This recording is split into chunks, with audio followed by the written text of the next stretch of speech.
Very good morning everyone. Today we start the chapter number 6 and the name of the chapter is changes around us. बच्चे हम अपनी life में अपनी daily life में कितनी सारी चीजें चेंजेस होते देखते हैं। जैसे वेदर चेंज हो रहा है, दिन हो रही है, रात हो रही है, ठीक है, हमारा मूड चेंज हो जाता है, ठीक है। कुछ चेंजेस ऐसी हैं जो बहुत जल्दी होती हैं, कुछ चेंजेस ऐसी हैं जिनको होने के लिए बहुत टाइम लगता है। जैसे आप अपनी 2 साल पहले पिक्चर देखोगे तो आप देखोगे कि आप बड़े हो गए हो, चाहे आपके घर में कोई पेट रखा हुआ है तो आप देख रहे हो कि वो टाइम के साथ क्या हो रहा है, उसमें कुछ बहुत सारी चेंजेस आ रही हैं। आपका मूड चेंज होता है, मिनट में आपको गुस्सा, मिनट में प्यार, मिनट में आप रोने लग जाते हो। तो बहुत सारी चेंजेस हमारे अराउंड होती हैं। तो आज हम डिस्कस करेंगे डिफरेंट टाइप्स ऑफ चेंजेस जो हमारे आसपास होती हैं। तो सबसे पहले हम बात करेंगे फास्ट एंड स्लो चेंजेस की। फास्ट चेंजेस बच्चे वो होती हैं जो बहुत ही शॉर्ट पीरियड ऑफ टाइम में होती हैं। Fast changes that happens in short duration of time. जैसे फास्ट चेंजेस की एग्जांपल, मैंने चौक तोड़ दिया, चौक में अब चेंज हुआ, बहुत ही फास्ट हुआ ना, ठीक है। मैंने किसी चीज को बर्न कर दिया, फास्ट हो गया, बहुत जल्दी जल्दी बर्न हो जाती है चीजें। कागज पड़ा है, कोई पेपर है, मैंने उसको बर्न कर दिया, बहुत जल्दी बर्न हो गया, ठीक है। मैंने इस चौक को यहाँ पे रख दिया तो इसकी पोजीशन चेंज होगी। तो ऐसे मैंने ब्लैक बोर्ड को इरेज कर दिया तो इसमें चेंज हो गया। तो ये वाली चेंजेस जो बहुत ही शॉर्ट पीरियड ऑफ टाइम में होती हैं बच्चे, उनको हम बोलते हैं फास्ट चेंजेस। और स्लो चेंजेस बच्चे कौन सी होंगी? वो चेंजेस जिनको होने के लिए बहुत ज्यादा टाइम लगता है। जैसे एक सीड से प्लांट ग्रो करने के लिए बहुत टाइम लगेगा, ठीक है, तो वो कौन सी चेंज होगी? स्लो चेंज, ठीक है।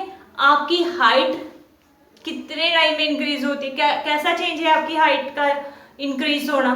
स्लो चेंज है ना। जैसे आपके नेल्स का इंक्रीज होना, आपने काट दिए, काफी दिनों बाद आपके नेल ग्रो करेंगे ना, उनका साइज कैसे? स्लो चेंज है या फास्ट? स्लो चेंज है, 1-2 मिनट में थोड़ी आपके नेल इंक्रीज हो जाएगा साइज उनका। ऐसे ही हमारे हेयर्स का साइज काट दिए हमने, काफी दिनों बाद, काफी महीनों बाद जाके वो इंक्रीज होती है उनकी लेंथ। तो ये सारे बच्चे क्या है? स्लो चेंजेस, ठीक है। अब फास्ट और स्लो चेंजेस के बाद अब जो हम नेक्स्ट पढ़ेंगे वो है रिवर्सिबल और इरिवर्सिबल चेंजेस। रिवर्सिबल चेंजेस बच्चे वो होते हैं जिनको एक बार हमने चेंज कर दिया, वापस उसको हम रिवर्स कर सकते हैं। जैसे आइस को आपने धूप में रख दिया, ठीक है, वो मेल्ट हो गई, उसका वाटर बन गया। अब उसी वाटर जिसमें भी था वो उसको वापस अपने फ्रिज में रख दिया तो फिर वो आइस बन गई, वापस वो अपनी ओरिजिनल शेप या स्टेट में आ गया ना। तो ऐसी चेंजेस को जो वापस वही पोजीशन या स्टेट पे आ जाती है, ऐसी चेंजेस को हम रिवर्सिबल चेंजेस बोलते हैं। Changes in which the object or material can be obtained back to their original form, जिसमें हम मटेरियल को ऑब्टेन कर सकते हैं वापस उसी फॉर्म में, ठीक है। तो ऐसे चेंजेस को हम रिवर्सिबल चेंजेस बोलते हैं। जैसे बच्चे लास्ट चैप्टर में आपने इवेपोरेशन और कंडेंसेशन के बारे में पढ़ा था कि कैसे हम चीजों को सेपरेट करते हैं। मान लो मैंने पानी में सॉल्ट को मिक्स कर दिया, ठीक है, अब बट मैं वापस सॉल्ट पाना चाहती हूँ, क्या ये चेंज रिवर्सिबल है? मुझे सॉल्ट दोबारा मिल सकता है? हाँ जी, मिल सकता है। कैसे? हमने लास्ट चैप्टर में पढ़ा था इवेपोरेशन के बारे में कि जब हम इवेपोरेशन करेंगे उस पानी की, साल्ट वाले पानी की, तो जो वाटर है वो इवेपोरेट हो जाएगा, वहां पे साल्ट रह जाएगा, तो उसको हम दोबारा साल्ट ऑब्टेन कर सकते हैं। तो बच्चे ये कौन सी चेंजेस होगी? रिवर्सिबल चेंजेस, ठीक है। ऐसे ही हमने पानी में सैंड मिक्स कर दिया, अब हम उनको अलग कर सकते हैं। कौन से मेथड यूज करके? सेडिमेंटेशन, डेक्नेटेशन, हमने लास्ट क्लास में पढ़े थे। वो मेथड यूज करके हम वापस सैंड और पानी को अलग कर सकते हैं, वापस उनको ओरिजिनली फॉर्म कर सकते हैं, ऑब्टेन कर सकते हैं। तो ये सारी एग्जांपल है बच्चे रिवर्सिबल चेंज की। और इरिवर्सिबल चेंज कौन सा होता है बच्चे? जैसे आपकी मम्मी ने रोटी बना दी, डो की रोटी बना दी, क्या वापस रोटी से डो बन सकता है? नहीं बन सकता ना। तो जिस चेंजेस में हम इनिशियल वाला प्रोडक्ट दोबारा ऑब्टेन नहीं कर सकते, वैसी चेंजेस को हम इरिवर्सिबल चेंज बोलते हैं। मैंने किसी पेपर को बर्न कर दिया, बर्न होने के बाद पेपर किस में कन्वर्ट हो गया? एशेस में। क्या मैं एशेस से दोबारा पेपर फॉर्म कर सकती हूँ? क्या मुझे उन एशेस से दोबारा पेपर मिल सकता है? नहीं मिल सकता ना। तो ये चेंज रिवर्स नहीं हो सकती। तो ऐसी चेंजेस को बच्चे हम रिवर्सिबल चेंजेस बोलते हैं। और क्या एग्जांपल लेंगे? केक बनाया मैंने, क्या क्या डाला उसमें? फ्लोर डाला, एग डाला, शुगर डाला, बटर डाला और बहुत सारी चीजें डाली, ठीक है, केक बन गया। क्या मैं केक से दोबारा वो चीजें ऑब्टेन कर सकती हूँ? मुझे दोबारा एग, बटर जो भी मैंने केक में डाला, क्या मुझे केक में से मैं निकाल सकती हूँ? वापिस मुझे वो बन के मिल सकता है बटर जो केक में डल गया एक बार? नहीं हो सकता ना। तो ऐसी चेंज जो दोबारा वो नहीं बन सकता, जो इनिशियल प्रोडक्ट था वो दोबारा ऑब्टेन हम नहीं कर सकते, उसको हम रिवर्सिबल बोलते हैं, ठीक है। और क्या एग्जांपल होगी? Rusting of iron. आपने देखा होगा कि जो चीजें आयरन की बाहर पड़ी रहती हैं, काफी टाइम, साल 2 साल बाद या कुछ महीनों बाद उसमें जर लगने लग जाती है। देखा होगा ना, ब्राउन ब्राउन सा उनकी पेपड़ी सी बन जाती है, उसको बच्चे हम रस्ट बोलते हैं, ठीक है। जब एक बार आयरन को रस्ट लग गई तो वापस हम उससे आयरन फॉर्म नहीं कर सकते। तो रस्टिंग ऑफ आयरन भी क्या है बच्चे? एक इरिवर्सिबल प्रोसेस है, इरिवर्सिबल चेंज है, ठीक है। अब रिवर्सिबल इरिवर्सिबल के बाद हम बात करते हैं एक्सपेंशन एंड कॉन्ट्रैक्शन की। एक्सपेंशन क्या होता है?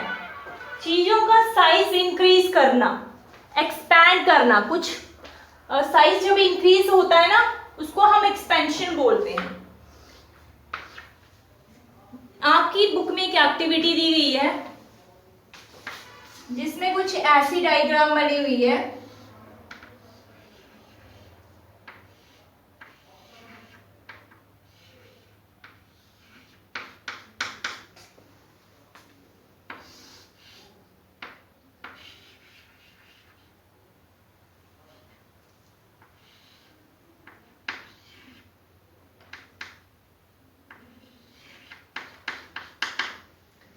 इसमें बच्चे क्या है, हमारे पास एक मेटल बॉल है, ठीक है, ये एक रिंग है और ये एक मेटल बॉल है। मैंने इस मेटल बॉल को हीट कर दिया, नीचे से बर्नर रख के मेटल बॉल को हीट कर दिया।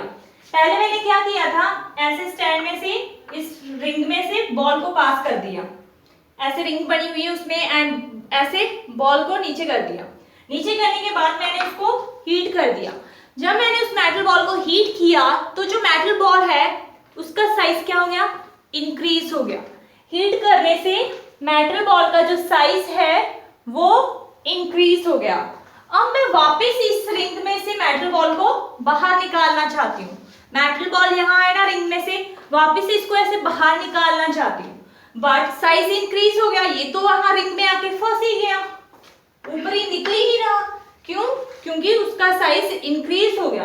हीट करने से बॉल का साइज इंक्रीज हो गया, तो जब मैं इसको बाहर निकालना चाह रही हूँ तो वो रिंग में अटक गया, फंस गया, बाहर नहीं निकल रहा।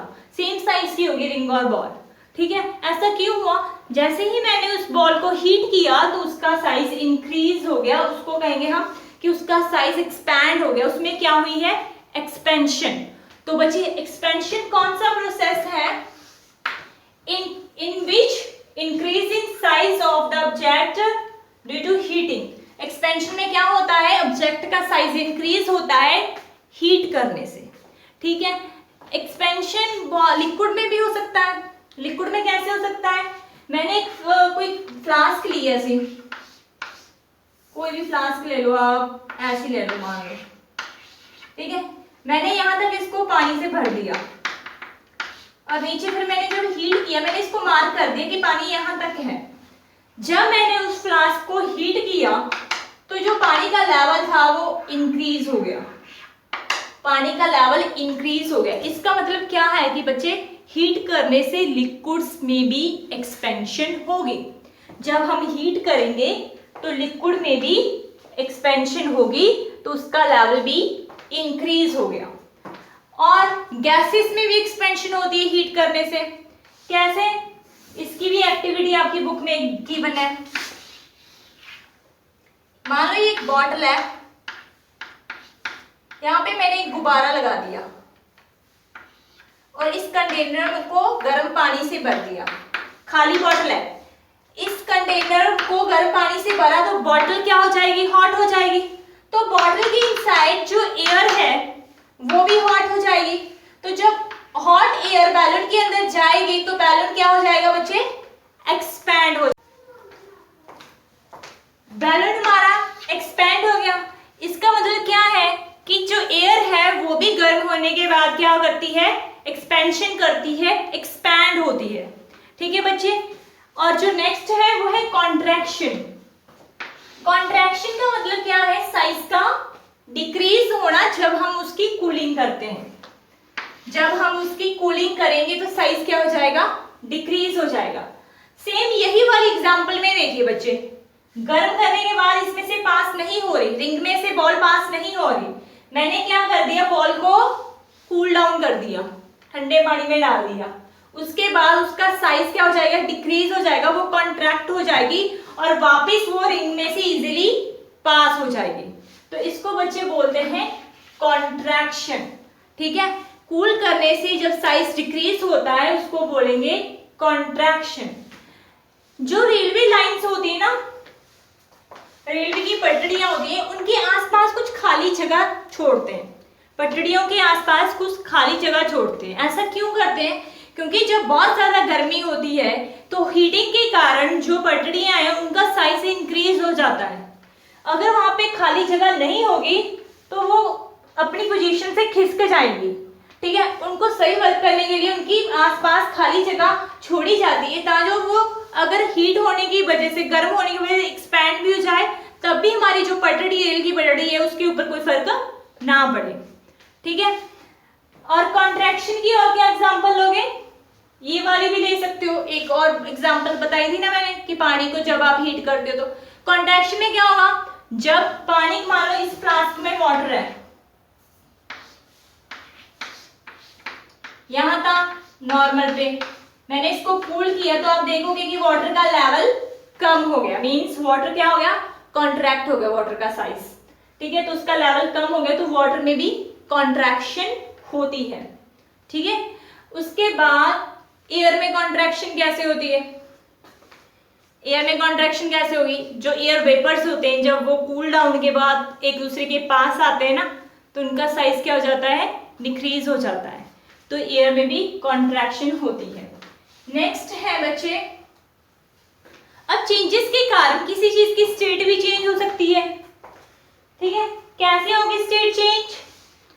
पानी को हीट किया, पानी को हीट किया तो उसके वेपर्स बन गए, वेपर्स को कूल डाउन किया, जब पानी को कूल किया तो वो आइस बन गई।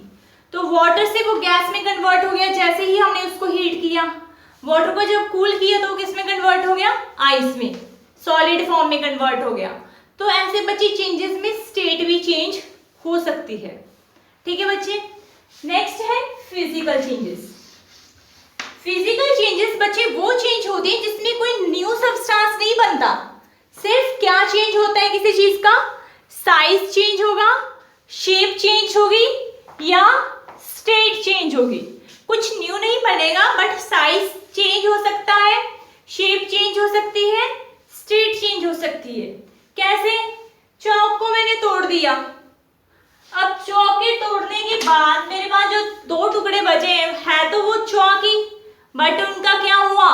साइज चेंज हो गया ना। पेपर को मैंने ऐसे फाड़ दिया, फाड़ने के बाद क्या हुआ? पेपर का साइज चेंज हो गया, शेप चेंज होगी, बट रहा तो बच्चे वो पेपर ही। तो ऐसी चेंजेस जिनमें सिर्फ साइज, शेप और स्टेट चेंज होती है उनको हम फिजिकल चेंज बोलते हैं।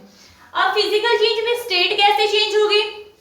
आइस है, आइस को मेल्ट कर दिया तो वो वाटर में चेंज हो गया, वाटर को वापस फ्रिज में रख दिया, आइस में चेंज हो गया।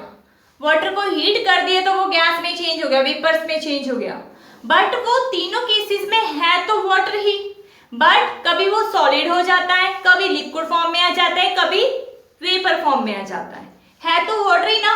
तो ऐसी चेंजेस को बच्चे हम फिजिकल चेंज बोलेंगे। आइस है, सॉलिड फॉर्म में है, आइस को मेल्ट कर दिया, वाटर बन गया। किस फॉर्म में है? लिक्विड फॉर्म में है। वाटर को हीट कर दिया, वेपर्स बन गए। ये किस फॉर्म में है? गैस फॉर्म में है। बट तीनों केसेस में, चाहे वो लिक्विड सॉलिड फॉर्म में है, लिक्विड में है या गैस में है, वो वाटर ही, उसकी प्रॉपर्टी चेंज नहीं हुई, बट सिर्फ स्टेट चेंज हुई है। तो ऐसी चेंजेस को बच्चे हम बोलेंगे फिजिकल चेंजेस। ठीक है, इसके बाद जो नेक्स्ट है वो है केमिकल चेंजेस। केमिकल चेंजेस बच्चे कौन सी होंगी? जिनमें न्यू सब्सटेंस फॉर्म होता है, चेंज करने के बाद कुछ न्यू बनता है। Changes which result in the formation of new substance with different properties. New substance बनेगा जिसकी प्रॉपर्टीज क्या होंगी? पहले वाले से डिफरेंट होंगी। जैसे मैंने पेपर को बर्न कर दिया, बर्न करने के बाद एशेस बनी ना, तो ऐश और पेपर की दोनों की प्रॉपर्टीज क्या है? डिफरेंट है। पेपर का कुछ और वर्क, पेपर को किसी और काम के लिए यूज करते हैं, ऐश को किसी और काम के लिए यूज करेंगे, तो दोनों की प्रॉपर्टीज डिफरेंट है। चेंज होने के बाद एक न्यू सब्सटेंस बना है, ऐश बनी है। तो ऐसे चेंजेस को बच्चे हम बोलेंगे केमिकल चेंजेस। केमिकल चेंजेस की और क्या एग्जांपल हो सकती है बच्चे? जैसे रस्टिंग ऑफ आयरन। पहले भी रस्टिंग ऑफ आयरन की मैंने ये रिवर्सिबल में एग्जांपल दी थी। रस्टिंग ऑफ आयरन, आयरन को रस्ट लगी, पानी में पड़ा रहा कोई आयरन की चीज, उसको रस्ट लगी, तो वो कैसी चेंज है? केमिकल चेंज है। उसमें एक केमिकल रिएक्शन हुई है, मींस उसमें कुछ न्यू बना है। तो ऐसी चेंजेस को बच्चे हम केमिकल चेंज बोलेंगे। कुक कर रहे हैं हम खाने को, ठीक है, तो वो बिल्कुल न्यू कुछ बनेगा। ठीक है, बटर, मैंने केक बना दिया काफी सारी चीजों को मिक्स करके, तो जो केक बना वो दूसरे सब्सटेंसेस से क्या है? डिफरेंट है, कुछ न्यू बना है। तो वो कौन सी चेंज हुई है? उसमें केमिकल चेंज हुई है।